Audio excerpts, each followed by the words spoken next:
watch? I was on Liberty, and my girlfriend and I, Juanita Suarez, were out roller skating. And we skated till about 10:30.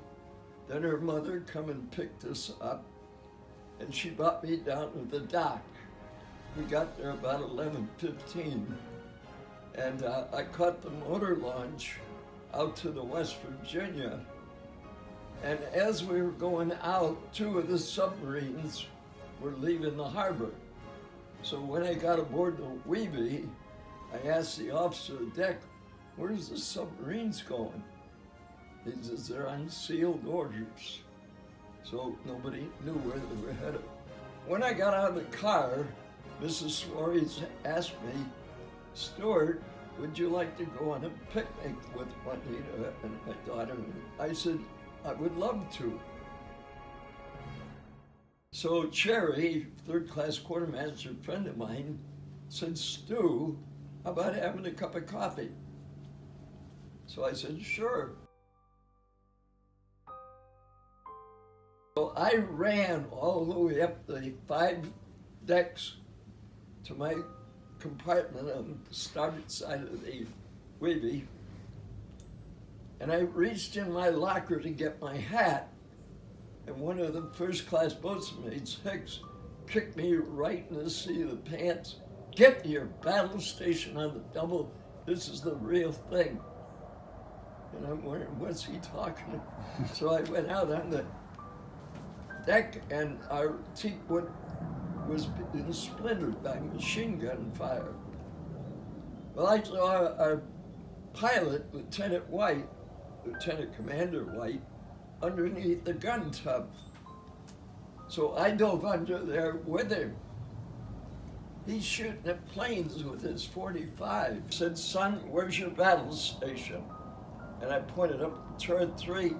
"Get up there as fast as you can." Well, my job is gun pointer on the right gun. These are 16-inch cannons. There's 2 of them to a turret. They're separated by 4 inches of steel. Right down by my feet is a hatch called a manhole cover. And so I was going up the ladder, and here come a torpedo plane down our port side, and I could see the pilot, the co-pilot, wait a minute, laughing like everything, with those bandanas on their head. And I got inside the turret. Nobody was on the gun deck, but I went down the steps or the ladder to the pit, and I got up on my battle station. It's a seat high up. Normally, I have my feet out on a platform, bent over, cranking the dials. Well, we're not going to fire no 16-inch guns in Pearl. Right. So my legs were back up underneath me. So it picked Crosden, well, it blew the hatch right off that poor steel bars. Tore my footrest off. If my feet had been out where they normally, I would have no legs, and I probably wouldn't be alive. Right. We could hear the machine gun bullets hitting the turret, and we felt the ton of a torpedo. And Crosden said, "Stu, let's see what's going on." Well, we have a bar that goes all the way across, and it's a periscope. And so we took the periscope cap off and looked through, and bam, there went the Arizona.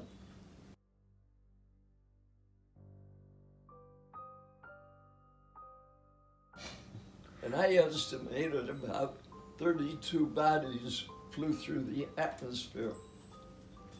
Now that's quite a shocker for a 20-year-old kid. We are so well trained that we act automatically to do what we're to do. About 3 to 5 minutes later, there's an explosion in our turret. an armor-piercing shell, 15-inch armor-piercing shell, was dropped from a high-level bomber. And on top of the turret, left turret, we have a catapult, which I called a slingshot. And we had two planes up there that morning. One was a scout observation, that's the biplane, and the top wing is the gas tank. And then the admiral's plane, the Kingfish, is a single wing plane. Well, it wasn't until after we came out that we saw the destruction.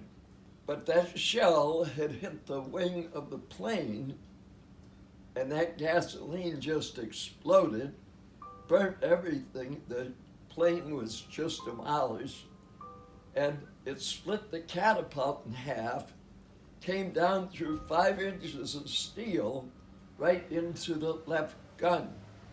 And on top of our cannons, we have a cylinder just about the size of that couch, and it's filled with glycerin, so that when we fire the gun, it comes right back to ready to load. Right. Doesn't oscillate. Well, it split that casing, and that flash fired and parboiled 11 men.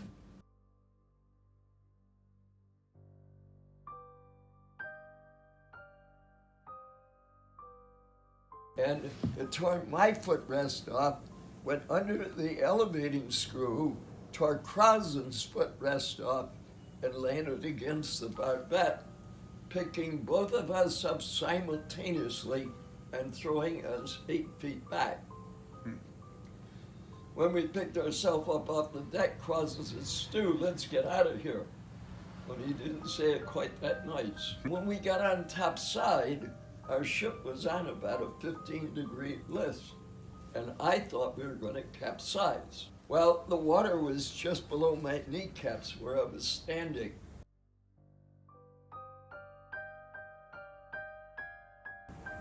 Ensign Sears was screaming for us to get over on the Tennessee, and he wanted us to jimmy across the lines. Well, 5 of our shipmates got machine gunned, so I told Crosland, "We're not going over any lines." "Well, how are we going to get over there, Stu?" Our commanding officer, Captain Benyon, he was on the flying bridge. We didn't know it at the time. We later learned that he had walked over to the starboard side, and a shell hit the corner of number 2 turret on the Tennessee.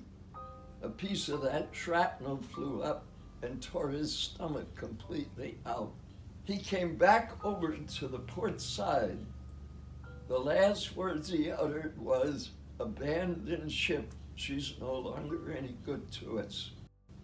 Dory Miller, black man, who was his orderly, was going to try to get him down to sick bay. He didn't realize how serious, but he died in his arms. So Dory grabbed a .50 caliber belt fed and started shooting away. And I told Crosland, while we watched the Oklahoma tip over, I noticed our 5-inch .38s that stuck out over the side of the ship. And I asked Crosland, I said, "Did you ever run down a railroad track?" He said, "What are you talking about, Hedley?" I said, "Did you ever walk?" I probably did one. I said, "You're going to do it today." I said, "See that gun barrel? We're going to go up in the Marine casemate on the starboard side. We're going to climb up on that gun barrel. We're going to run across and jump down on the Tennessee." He said, "You go first." But I was headed for turret 3. That's my battle station. Oh. And I got on the 3rd rung, and Marine lifted me up with his foot. And he said, "Haven't you had enough of those turrets?" I go, what do you want us to do? Get over on the beach. I says, how? Swim, you idiot. Fire was 3 times as high as this house from the oil that was burning. So we went over on the starboard side of the Tennessee. Here's all of these shine shoes and neat piles of clothes. So I told Crosland, I said, strip down to your undershorts. We're gonna jump, don't dive. Go as deep as you can and swim underwater. Well, we did. And the distance was probably about as far as that fence is out there. But when you're swimming under fire and oil, it's quite a distance. Yeah. But we surfaced twice, took a breath right back under, and as soon as we hit the beach, an ambulance picked us up and took us to the dispensary. And when we got to the dispensary, the doctors examined us to see if we had any burns or wounds. Nothing. So they gave us 3 items: ungentine ointment for the burns, a jar of sulfa drug to put into the wounds, and a can of morphine to administer those that were dying in dire pain. Those are the 3 items that we had that saved lives that day. They were on chairs, tables, anything that could put a body. It's now about 9:25, and I look up and I see 2 planes approaching, and I yelled, duck! We went under cots, we went under beds, and the whole wall is glass. It just shattered all over the place. And one of the planes, when it flew over, lifted up and dropped a bomb right in the center of the dispensary. You're wanted back aboard ship to help fight fire. So when we got aboard ship, the chief on board told me, he said, Hedley, you're gonna hold the hose for the executive officer. So I did. That's a 500-pound pressure hose. And he's got the nozzle. And the minute he cracked the hatch to the 3rd compartment, boom, boom. And I thought the Japanese were back. But what it was, the heat was so intense that the minute the air went in, it blew our portholes out. And took 45 minutes to cool that compartment down. And when we got it cooled down, I asked the executive officer, I said, may I check my locker? He said, where's your locker, son? I said, right there in the corner. Go right ahead. I opened up my locker. There's my blues, my whites, my dungarees, my hats, my underwear, my sweater, my pea coat, everything. The minute I touched them, they turned to powder.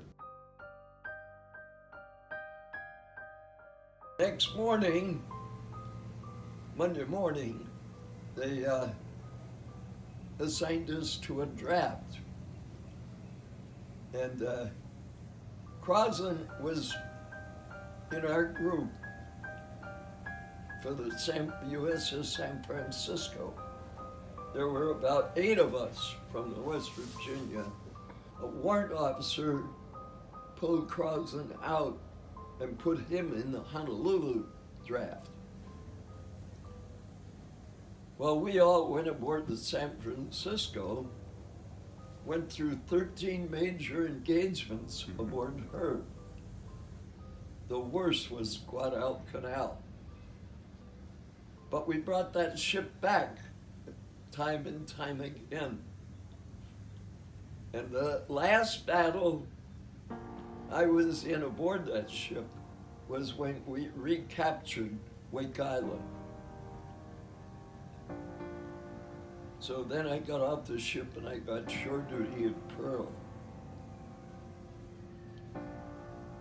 And from there I went to a 2,200-ton destroyer, the USS Massey.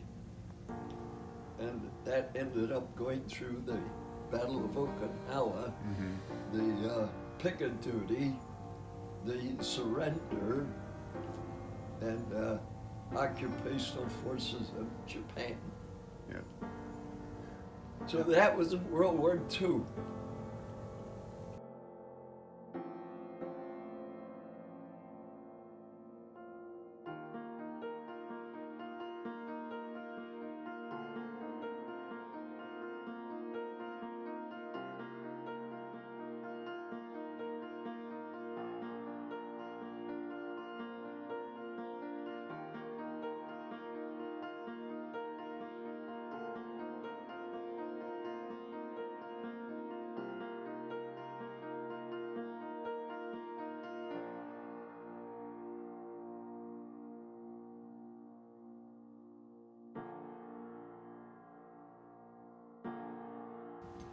Hi, Ray. I'm right in the midst of an interview. Hi, Bill. What's the scoop?